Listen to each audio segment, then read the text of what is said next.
meelihii ay mareen waxay rajo weyn ka qabaan in iyaguna maalgashiga ay bilaabin doonaan waqti dhow haddii la helo. waxaan bilownay dhismaha iyo casriyeynta garoonka kubadda cagta ee Gaalkacyo ee Garowe.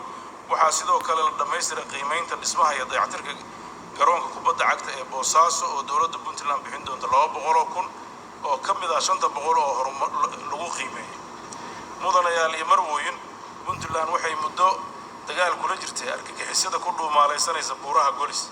haddaba si wax looga qabto loona cirib tiro falalka ay geystaan argagixisada loona sugo xuduudaha Puntland, waxaan xoogga saarnay tayeynta hay'adaha amniga, cadaaladda iyo sirdoonka, kuwaas oo sidaan horay u soo sheegnay ay hadda u socdaan tababarro kala duwan.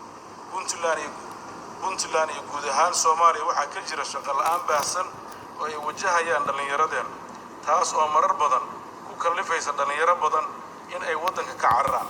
waxaan xoogga saaraynaa dhiirigelinta maalgelinta socota, soo jiidashada maalgelinta dheeraad ah iyo sare u qaadidda xirfadaha dhallinyarada si aan uga faa'iidaysano khayraadka aynu haysano.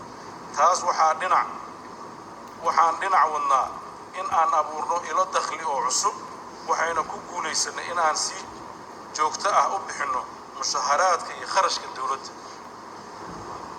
mudanayaal iyo marwooyin, waxaan in muddo ah caqabado ka jireen tirada iyo tayada shaqaalaha rayidka ah ee dowladda.